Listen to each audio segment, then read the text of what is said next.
Bhim. Neha કુમારીને suspend કરાવવા જેવું એ ભીમ નથી. આ બે હાથ ઉજા કરીને પૂરેપૂરા પાવર અને તાકાતથી બોલે. જય ભીમ, જય ભીમ, જય જય જય જય જય ભીમ, જય જય જય જય જય ભીમ.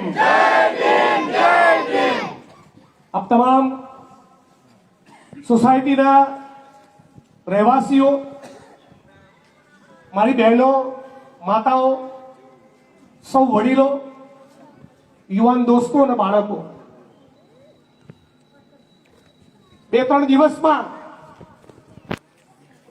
26 નવેમ્બર આ દેશનો બંધારણ દિવસ આવશે અને આખું ભારત સંવિધાનના નિર્માતા ડોક્ટર ભીમરાવ બાબા સાહેબ આંબેડકરને યાદ કરશે. મનુવાદીઓ એટલા માટે યાદ કરશે કે અમારે જે લોકોને ગુલામીમાં જકડી રાખવા હતા, એ પ્રોજેક્ટ, એ કામ આંબેડકરે બરબાદ કરી નાખ્યું. એ લોકો એટલા માટે યાદ કરશે, સરકાર એટલા માટે યાદ કરશે કે અનેક માખણ લગાવવાના પ્રયત્નો છતાં જોઈએ એવો દલિતોમાં મેળ પડતો નથી. કોઈકનો કોઈક મેવાણી ઉભો થઈ જ જાય છે.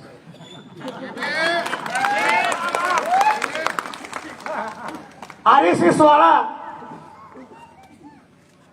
એટલા માટે યાદ કરશે કે સામાજિક સમરસતા પાછળ ઘણો ખર્ચ કર્યો તો દલિતો નહીં જ માનતા.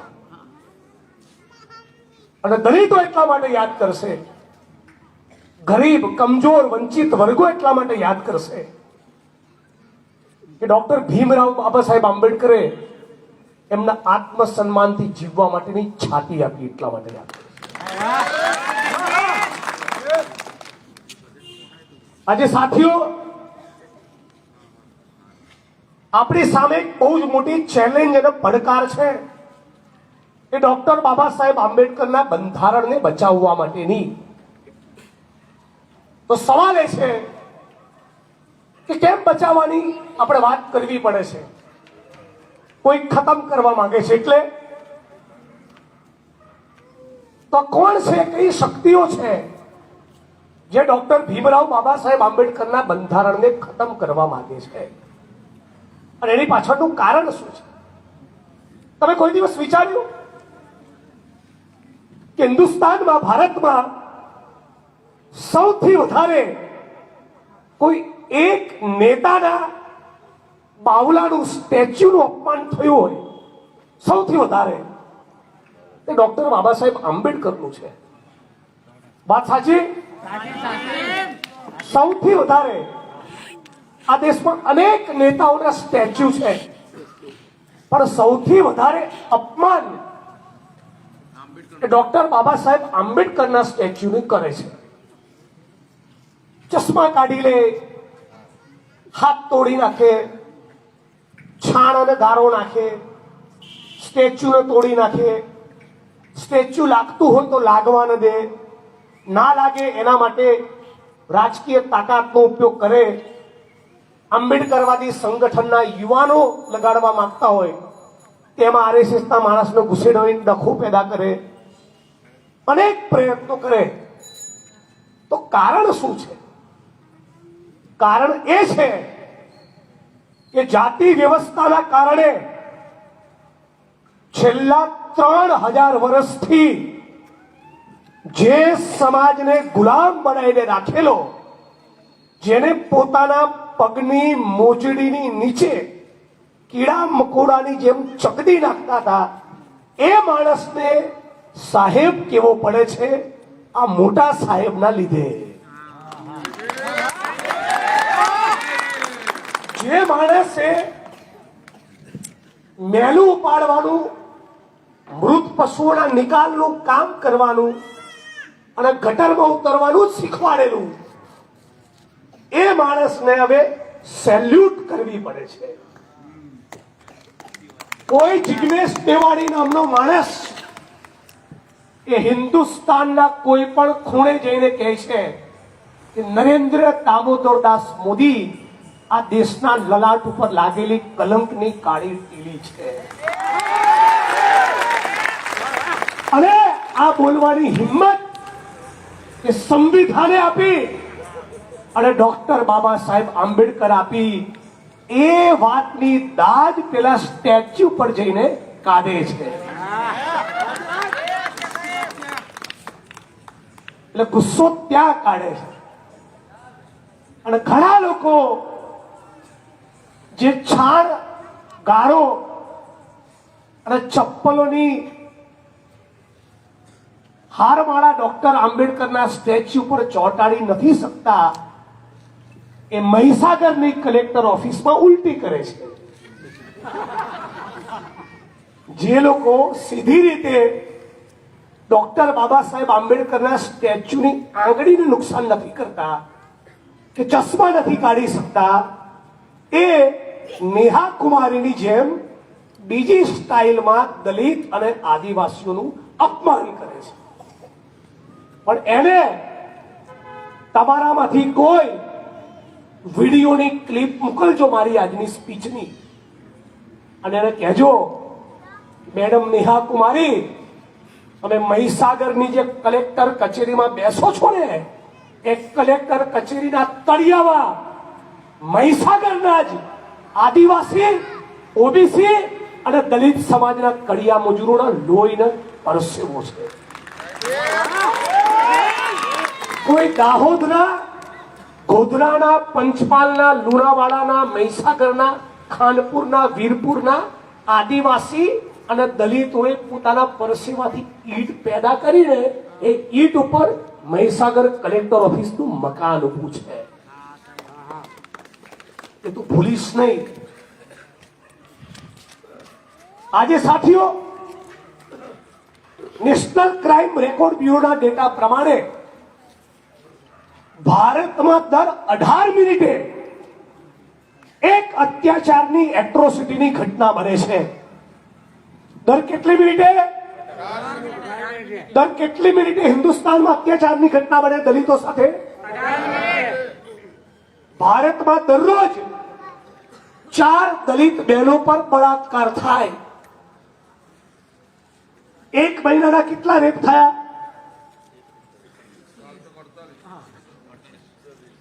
120. રોજના 4 બળાત્કાર, મહિનાના 30 દિવસ 120 બળાત્કાર થયા. 12 મહિનાના કેટલા થયા? 1400 બળાત્કાર થયા. અને 10 વર્ષમાં ગણો છેલ્લા તો કેટલા થયા? 14,000. અને છેલ્લા 30 વર્ષના ગણો તો કેટલા થયા? 45,000.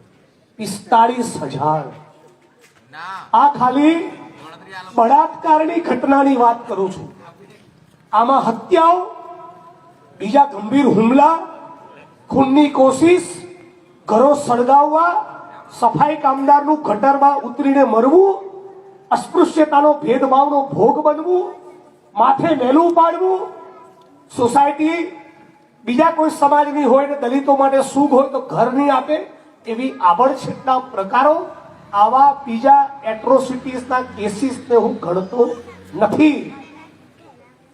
એટલે દેશ આઝાદ થયો ત્યારથી અત્યાર સુધીમાં લાખો આદિવાસી અને દલિત બંધારણ હોવા છતાં, લોકતંત્ર હોવા છતાં આજે પણ એક ચોક્કસ જ્ઞાતિમાં પેદા થયેલા હોવાના કારણે એ બળાત્કાર, ખૂન અને જાતિગત ભેદભાવનો ભોગ બને છે.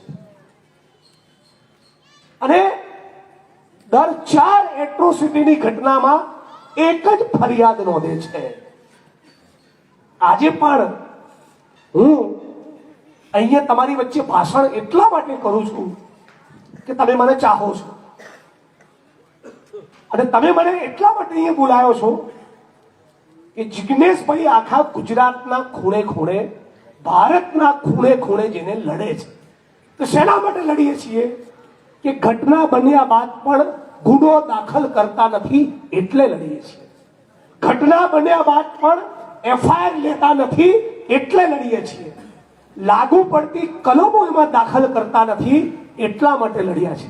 સમયસર ચાર્જશીટ કરતા નથી, આરોપીની ધરપકડ કરતા નથી, સજા પડતી નથી એટલા માટે લડીએ છીએ. મતલબ કે આજે પણ મહીસાગરમાં, ગુજરાતમાં અને ભારતમાં ખૂણે ખૂણે આંગળીના વેઢે ઘણા એવી નહીં, હજારો લાખો ફરિયાદો લેવામાં આવતી નથી. આખા દેશમાં આપણે બધા જ સાક્ષી છીએ કે આંબેડકરવાદી સંગઠનોએ, આદિવાસી સંગઠનોએ રેલીઓ કરવી પડે, ધરણા કરવા પડે, રોડ ઉપર બેસવું પડે, આવેદન પત્રો આપવા પડે, હાઈકોર્ટમાં પિટિશન દાખલ કરવી પડે, અને છતાં ગુના દાખલ કરતા નથી. અને બીજી બાજુ એક કલેક્ટર એવું કહે કે 90% એટ્રોસિટીઝના કેસ એ દલિત અને આદિવાસી ખોટા કરે છે, બ્લેકમેલિંગ માટે કરે છે. બ્લેકમેલિંગ નો મતલબ, મારી પેલા કપિલભાઈએ કહ્યું કે હું તમારી કઈ પોલ જાણતો હોઉં અને હું તમને ધમકી આપું કે આટલા પૈસા મૂક તો તારી વાત બહાર નહીં પાડું, આને બ્લેકમેલિંગ કહેવાય. વાત સાચી? શું ભારતના આદિવાસીઓ અને દલિતો આવું કરે છે? ખોખારીને જવાબ આપો. શું ભારતના દલિત અને આદિવાસીઓ, શું ગુજરાત અને મહીસાગરના દલિતો અને આદિવાસીઓ એ કોઈને બ્લેકમેલ કરે છે? પેલો છોકરો વિજય પરમાર એ કલેક્ટર કચેરીમાં 23 ઓક્ટોબરના દિવસે જાય છે અને એને એવું કીધું कि ओवर स्मार्ट लोगों की यहां कमी नहीं, चप्पल खोलकर मारने के लायक है. तारा बापनो देश છે હે? આ શેની ટણી છે તને બેન? આ તને શેની ચરબી ચડી છે? શેનો પાવર છે? તારા જેવા કંઈક નો પાવર ઉતરી ગયો અને તારો બી ઉતરી ગયો છે, મને ખબર છે. નહીં ઉતર્યો હોય તો 6 તારીખે ઉતરી જશે. પાંડ્યને પૂછી લેજો, બહુ ચરબી હતી, એને બી ઢીલો ઢસ કરીને આવું છું મારી સાથે.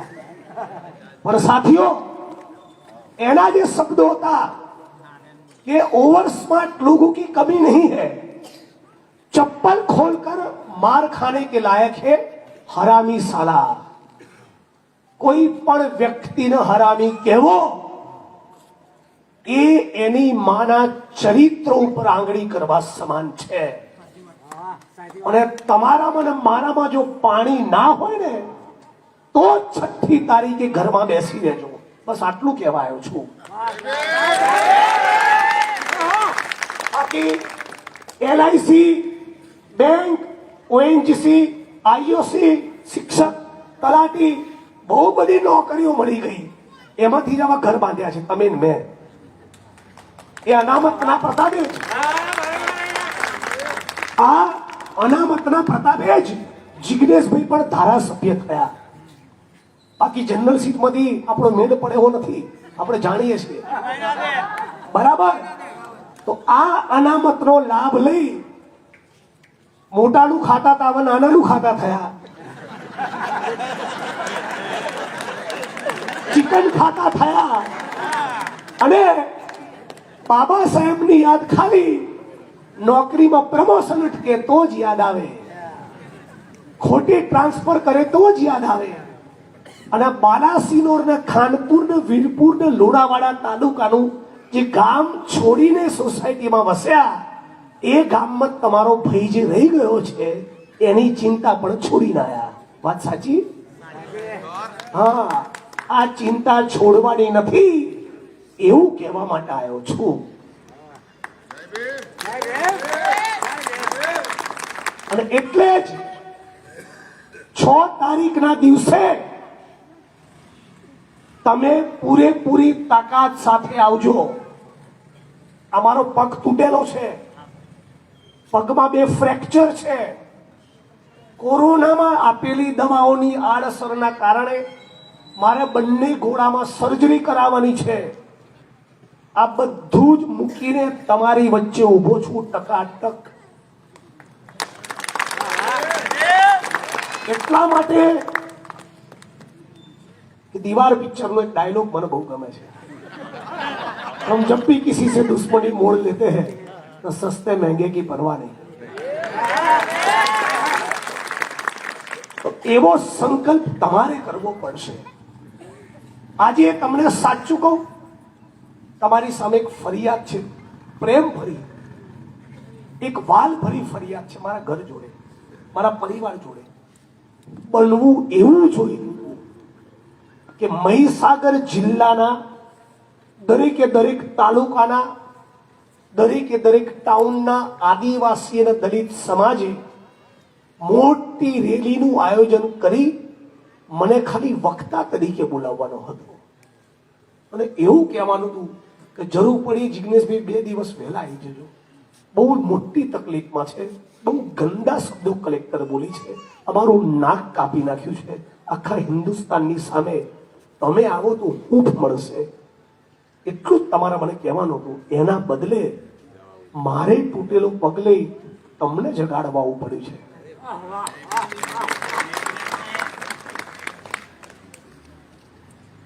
વાત સાચી હોય? હવે આવા લોકોને જો સસ્પેન્ડ ના કરાવીએ, એની સામે કાયદેસરના કોઈ પગલા ભરાવી શકીએ નહીં, તો ગમે તેટલી માળા ડોક્ટર બાબા સાહેબ આંબેડકરના 14 એપ્રિલ અને 6 ડિસેમ્બરે પહેરાવો એનો કોઈ મતલબ રહેતો નથી. આદિવાસી સમાજ પોતાના આત્મસન્માનની આ લડાઈ લડે નહીં, પછી બિરસા મુંડાને ગમે તેટલી માળા પહેરાવે એનો કોઈ મતલબ રહેતો નથી. અને એટલા માટે કહું છું કે આખા ભારતમાં વિડીયો વાયરલ છે, આખા ભારતમાં હિન્દીમાં છે, આખા ગુજરાતે જોયું. આજે અમદાવાદના 24 પોલીસ સ્ટેશનમાં આની સામે ગુનો દાખલ કરવાની પોલીસ ફરિયાદ આપવામાં આવી, વડોદરામાં પોલીસ ફરિયાદ આપવામાં આવી, રાજકોટમાં આપવામાં આવી, ભાવનગરમાં, બોટાદમાં, અમરેલીમાં, જુનાગઢ, ગીર સોમનાથ, સુરેન્દ્રનગર, પાટણ, બનાસકાંઠા, મહેસાણા, સાબરકાંઠા, ગાંધીનગર, મહીસાગર, ભરૂચ, છોટાઉદેપુર, બધી જ જગ્યાએ ફરિયાદો આપવામાં આવી. મતલબ કે હવે આખા ગુજરાતનો દલિત અને આદિવાસી એ જાણી ગયો કે દલિત અને આદિવાસીનું નાક એ મહીસાગરમાં કપાયું છે, અને છતાં તમે જો ચૂપ બેઠા તો તમારું પણ નાક કપાશે. આ તૈયારી આપણે પેદા કરવી પડશે. તમારામાંથી બધા જ યુવાન મિત્રોને કહું છું, આ તૂટેલું પગ લઈને મારો મત વિસ્તાર રાજસ્થાનની બોર્ડર જોડે છે, વડગામ. મારા ત્યાંથી 35-40 કિલોમીટરે આબુ થાય. ત્યાંથી હું આવી શકું તો તમે તમારી બાજુની સોસાયટીમાં તો જઈ શકો ને. આવતા 5-10 દિવસમાં તમારા વિસ્તારમાં જે પણ લોકો છે એના સોશિયલ મીડિયામાં મેસેજ મૂકો, ગામડામાં મેસેજ મૂકો, પૈસા આપો તમારા ગામના લોકોને, 4 ડાલા કરીને આવજે, હું તને પૈસા આપું છું. અને આજની આ સભામાં મારે જાહેરમાં ના કહેવાય છતાં કહું છું, આપણા માણસો, ગરીબ માણસોને ના પોસાતું હોય તો પહેલા 51,000નો ફાળો હું લખાવું છું ડાલાઓ કરવા માટે. મારો સમય પણ આપીશ, મારી શક્તિ પણ ખર્ચીશ, મારું સંસાધન પણ આપીશ, પણ આને પરસેવો છોડાવવાનો છે. અને એટલા માટે કંજુસાઈ ના કરતા. તમને ઘણું છે તમારી જોડે, તમારા જીવનનો અડધો પગાર પણ માંગતા નથી, જિગ્નેશભાઈને પણ આપવાનો નથી, ચૂંટણીમાં પણ ફાળો નહીં આપતા, આ પ્રસંગમાં આપજો. ત્રીજી વખત ચૂંટણીનું ફોર્મ ભરું, એક પાઈ બાલાસિનોથી મને ના મોકલતા, પણ આ ડાલા કરવા માટે આ વખતે ફાળો આપજો. અને આખા મહીસાગરમાં જ્યાં પણ સંપર્કો છે, થોડીક ટીમ બનાવીને યુવાન મિત્રો, વધારે નહીં તો અગલ બગલના ગામોમાં જતા આવો, ફાળો કરીને એક ઈકો કરો, અને એ ઈકો લઈને એક 7-8 દિવસ મથો 7 દિવસ અને રોજના 4 ગામ કરશો ને તો તમારો આખો બાલાસિનોર તાલુકો પૂરો થઈ જશે. તાલી પાડો આ કપિલભાઈ માટે જે મહેસાણાથી આવ્યા છે. આ મહેસાણાથી આવ્યા, તમે જાણો છો કામ ધંધો શું કરે છે? કોઈને ખબર તો હાથ ઊંચો કરો. રિક્ષા ચલાવે છે. આ રિક્ષા ચલાવનાર માણસે પોતે 1 મહિનો રિક્ષા નહીં ચલાવીને એનું મહિને 18,000 20,000 નું નુકસાન તો કર્યું, એના ઉપરાંત 5,000 નો ફાળો આપ્યો. આ 5 લાખ જેવા, આ ફાળો 5 લાખ જેવો ફાળો છે. એટલા માટે હું એમની વેલ્યુ કરું છું. આપણે બધા જ સમજદાર માણસો છે. 10 વાગ્યે સભા પૂરી થઈ જવી જોઈએ નિયમ પ્રમાણે. બહુ લાંબો સમય નહીં લેતો. આપ તમામ લોકોને ફરી મળવા આવીશ. ફરી બહુ વિગતવાર કેટલીક ચર્ચાઓ તમારી સાથે કરવી છે. પણ જતા જતા એક વાત કહું છું, બરાબર મન પરોવીને 5 મિનિટ જરા સાંભળજો.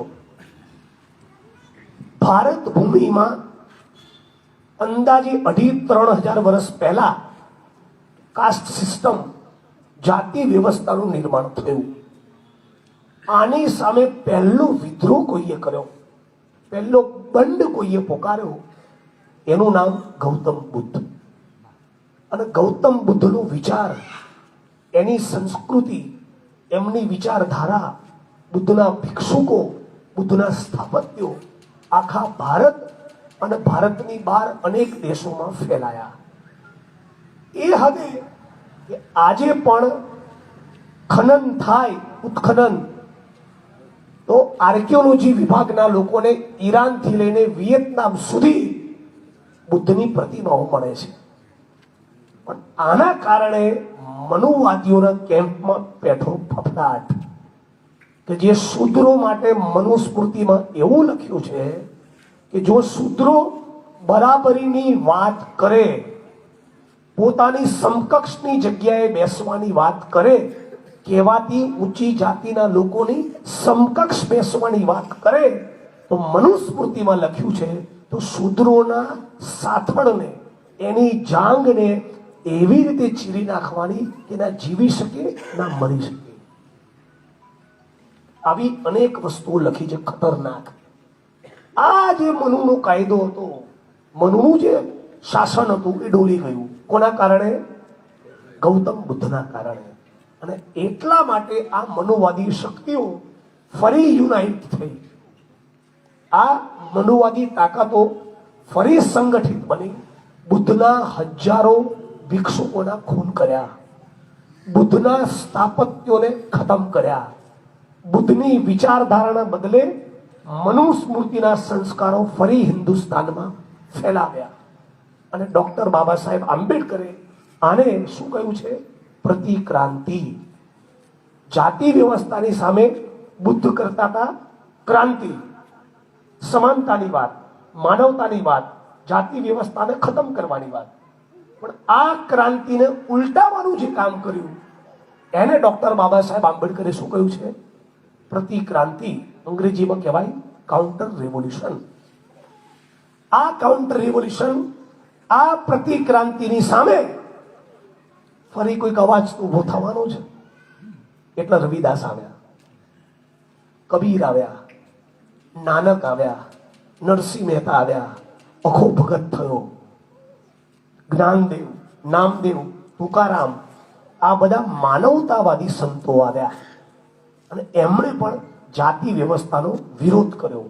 પોતાની ભક્તિમાં, પોતાના ભક્તિ ગીતોમાં, પોતાની સંતોની વાણીમાં. ऐसा चाहूं राज में जहां मिले सभी को अन्न, छोटे बड़े सब सम बसे, रविदास रहे प्रसन्न। न कबीर के छे कि साईं इतना दीजिए जामे कुटुंब समाए, मैं भी भूखा ना रहूं साधु न भूखा જાય। આ સર્વ લોકોને સાથે લઈને ચાલવાની માનવતાવાદી વાત કરી રવિદાસ, નાનક ને કબીરે, અને જાતિ વ્યવસ્થાનો વિરોધ કર્યો। પણ આ આધ્યાત્મિક ચળવળ હતી। આ આધ્યાત્મિક ચળવળમાં રાજકીય શક્તિ પહેલી વાર કોઈએ પૂરી જ્યોતિબા ફૂલે, રામાસ્વામી પેરિયાર અને ડોક્ટર ભીમરાવ બાબા સાહેબ આંબેડકર। એટલે પેલી જે પ્રતિક્રાંતિ થઈ હતી, ક્રાંતિને ઉલટી કરનારી પ્રતિક્રાંતિની સામે એક નવી ક્રાંતિ પેરિયાર, ફૂલે અને બાબા સાહેબ આંબેડકરે કરી અને બંધારણ લખાયું। અને બંધારણ લખાયું એના કારણે દલિતોને, ઓબીસીને, આદિવાસીને, મહિલાને ધીમે ધીમે પોતાના હકના અધિકાર મળતા હતા।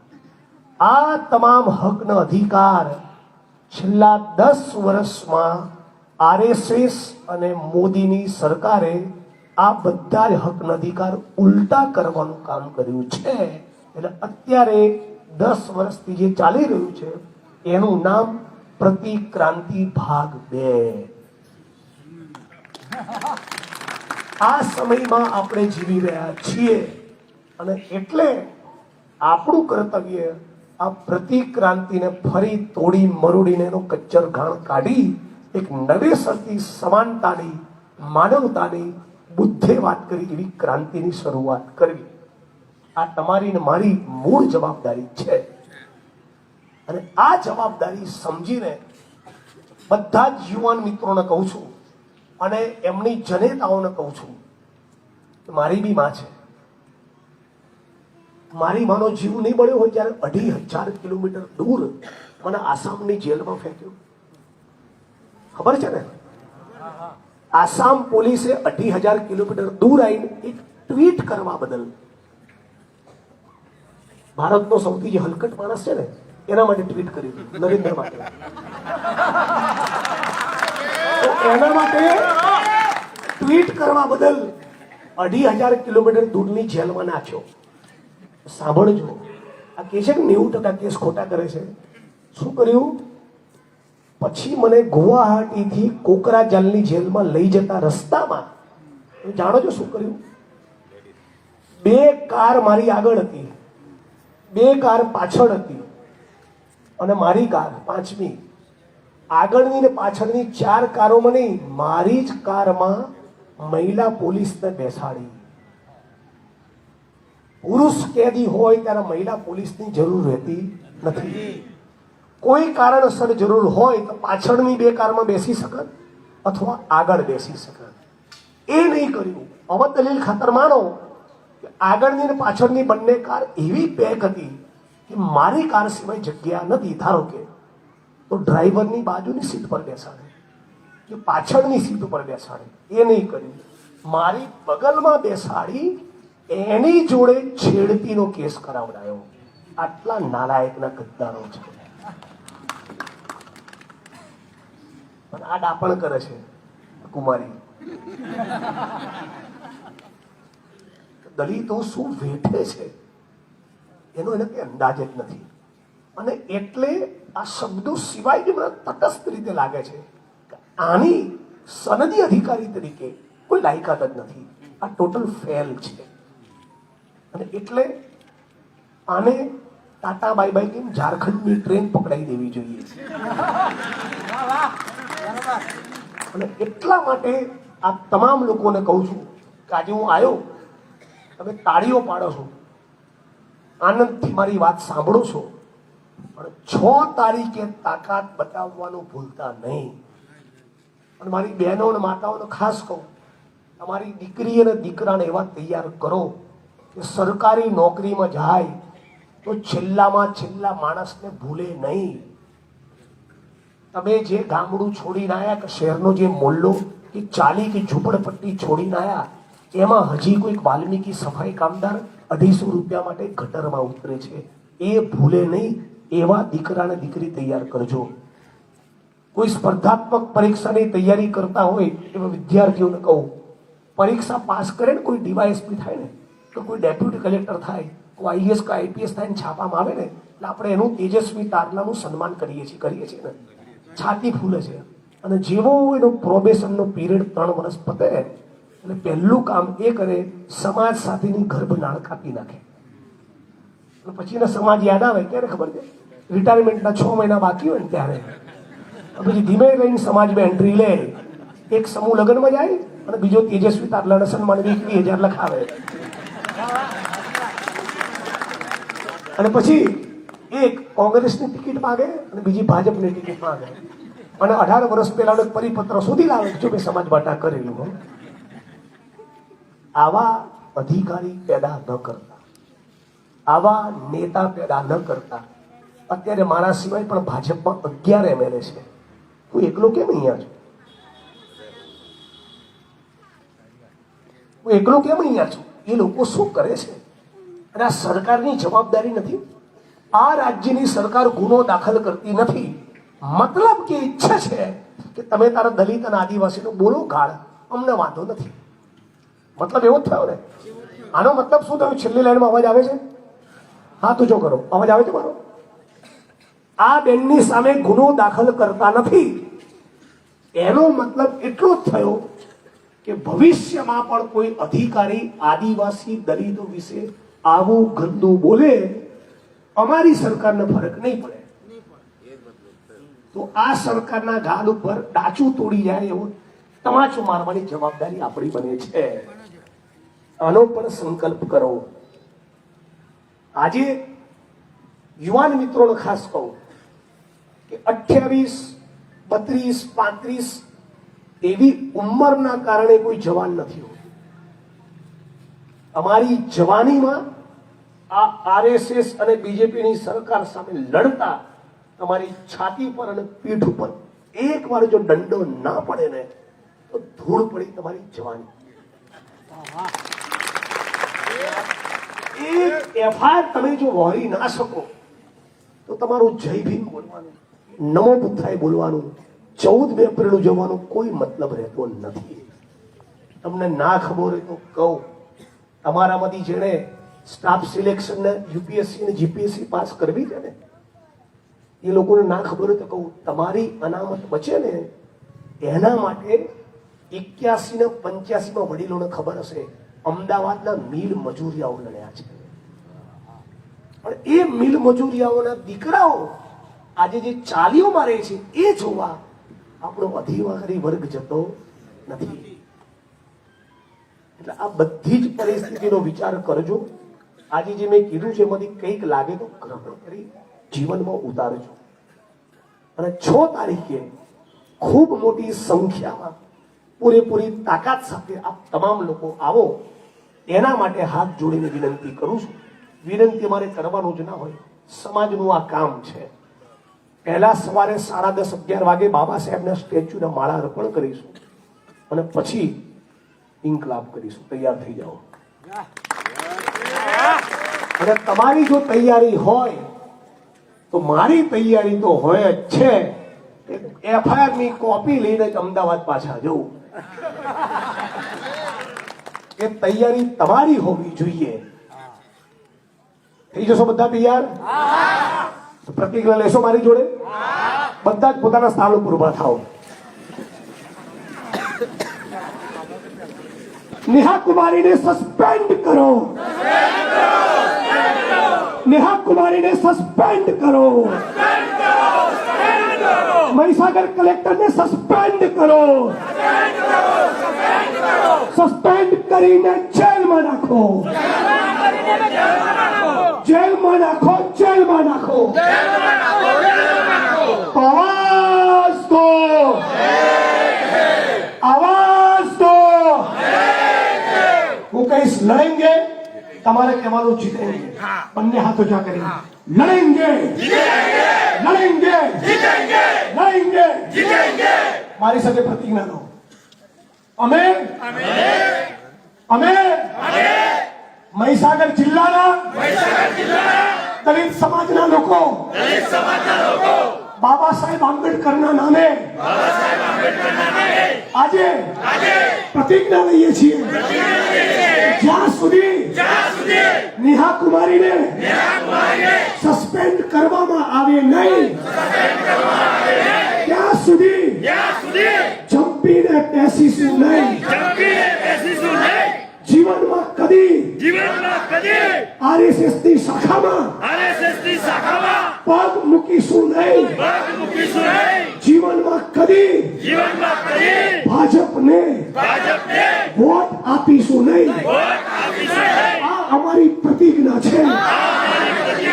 જય ભીમ જય જય જય જય જય ભીમ जय भीम इंकलाब जिंदाबाद लड़ेंगे जीतेंगे ये धरती अपने आप की नहीं किसी के बाप की जय भीम